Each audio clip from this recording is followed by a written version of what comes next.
Shall we get into, I don't know, Americans' performances abroad? Is there anybody that we should talk about besides who is clearly the best player that is out there from the United States men's national team right now, Christian Pulisic? Is there anybody else we're talking about, or is it just this Christian Pulisic show right now? Well, I got to think that it is a bit of the Christian Pulisic show to a degree. I mean, he's hitting milestones and he's in form, like maybe to an unprecedented level. There were 5 Americans that scored in various competitions midweek, so a positive week in that sense. But I think the lead story is the awesomeness of one Christian Pulisic. He didn't mean it, right? We know he didn't mean it.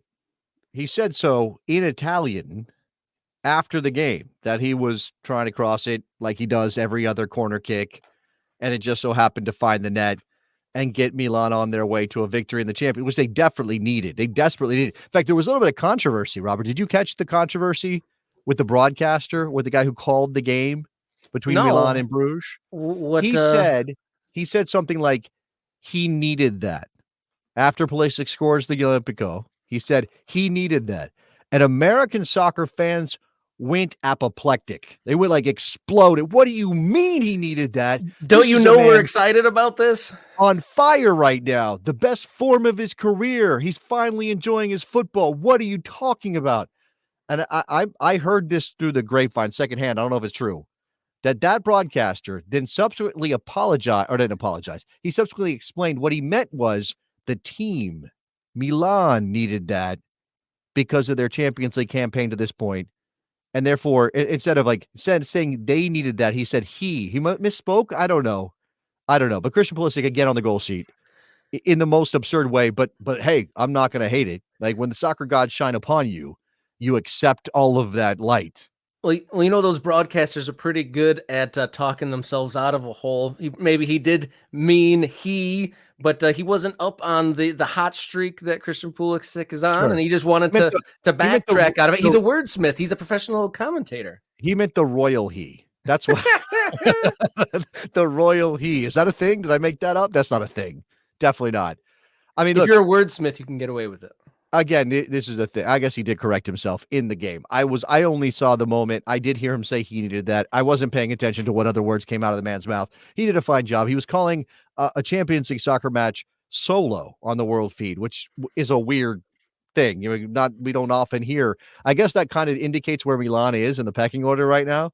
Like they didn't even bother assigning two broadcasters. They were like, yeah, just one guy's completely fine right now. Who knows? I will say that, if we're talking about that game, that was a questionable red card. I'm not so sure about that red card, but it was interesting to see. And I know there's been a little bit of back and forth on this too, right? That Pulisic, I think he played pretty close to 90 minutes. He may have been pulled late in the game. I can't remember.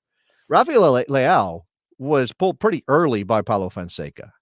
He was okay. Like he did things. He was dangerous in the way that Leao was always dangerous. But he gets pulled out. He gets substituted for Chukwueze, who sets up the 2 goals that really put Milan over the top from Reinders. So does that indicate something about Leao and where he fits? And maybe not, because they do have a congested fixture list just like everybody else. But I thought that was interesting. And I'll say, I think it was on one of our videos over at Morning Kick Around when we talked about Pulisic, when we talked about his form, we talked about the Olimpico and that game. Somebody said, imagine if Christian Pulisic had a world-class fullback behind him the way that Rafael Leao does on the left side with Theo Hernandez.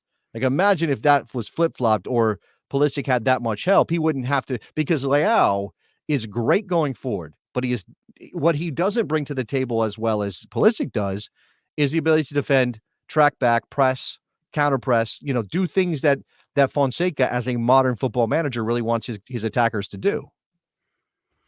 I mean, who would be that player that's kind of in that bracket that AC Milan could realistically add? Well, that's the thing. You say realistically, they're not adding a player of that caliber.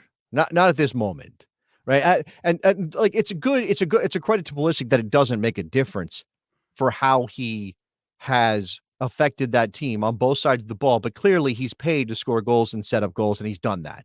right? He's doing the work he needs to do to be there sort of at the top of the list for Milan every time Fonseca puts down a team sheet, right? Well, you and I were talking about this too, and I'll bring this question to the Best Soccer Show audience.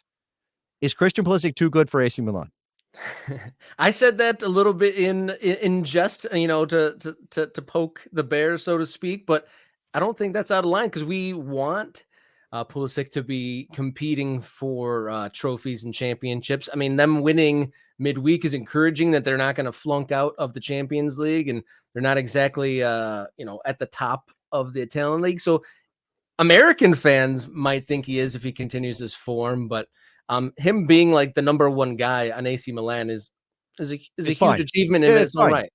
Yeah, I'm trying not to look a gift soccer player's form into the mouth. I'm not trying to do that. Like this is the one thing that we came to. He's healthy. He found form. He's healthy. He likes it. He's finding form. He's scoring goals. How productive is it to sit and go, let's move him on? Hey, hopefully somebody comes and spends 80 million on him and he plays at a bigger club where, look, Milan, there is pressure. No doubt there's pressure at AC Milan, but it's a different pressure than he would have if he was at Real Madrid, if he was at Barcelona, if he was at Bayern Munich, if he was at one of the top 3 teams in England right now, right? Mm-hmm. That's a different kind of pressure. And so this is the place we are as Americans, right? And I'll throw up Mike Thomas. My man, Mike Thomas, of course, this is the Best Soccer Show, which means he gets his drop played. Let me go ahead and do that. Michael freaking Arasco Fiscal. That's my man, Phil and Miketon is his actual name around here. Don't get greedy. Milan is plenty fine.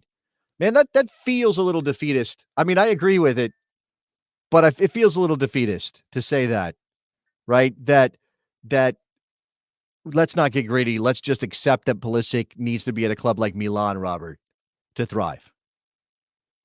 Oh, looks like maybe Robert has frozen on me. And I'm all by myself. Oh no. Hopefully there you are. You froze on me, Robert. Are you with us? Okay. It's a blackout out here, okay. But to your point, am I back? Am I not? What's going on? I think you're back. Go ahead. Tell me. Oh, I was going to say it's great to draw the connection between Mike Thomas. He's been so great commenting on Morning Kick Around, and I've listened to this show and I've heard that drop 10,000 times. So I'm just now putting that connection. So very cool to have worlds collide there. Okay, yeah. So we're all in agreement, right? American soccer fans. Pulisic is fine at Milan. We don't need him to go somewhere bigger or better right now. I mean, if he does this for a season or two, then that interest will generate itself, and then he'll have to make a choice because there may be somebody who comes in for him. I'm secretly hoping that Christian Pulisic has a Salah sort of trajectory where he, came up at a continental team, went to Chelsea, had some flashes, didn't go perfect, went to Italy, and then, maybe a season or two of being the man might set him up to get that big move, but be that big move guy by the time that comes. I'll say this from a psychological standpoint. I don't need Christian Pulisic to play at a bigger club. Milan's a massive club, don't get me wrong, but a club that is challenging for Champions League titles to validate me as a soccer fan. Like, I don't need him to do that so that I can feel better as an American soccer fan. But I think there is some of that at work here, right? Because he is the guy right now, and because he has proven that he can perform at a very high level for a big club. And we also feel validated. We also feel justified in our anger over what happened to Chelsea with him, right, Robert? Like, this is like, oh, see, look what you did, Chelsea. Look what you could have had, except you didn't know how to make him happy, how to manage him, how to give him the right and proper support. When Pulisic, when it was first announced, when he had the big money move to Chelsea, I was excited for an American to get that big move, but Chelsea just seemed like the wrong choice altogether. It always did. I mean, they just churn through players. That is just a conveyor belt of talented young players just come in and out of there. And if they have 25 top players and you're slightly hurt, I almost think that American fans were maybe a little too harsh on the decision-making and the inclusion or non-inclusion of Pulisic. They have their players that were already, healthy and fit ahead of them.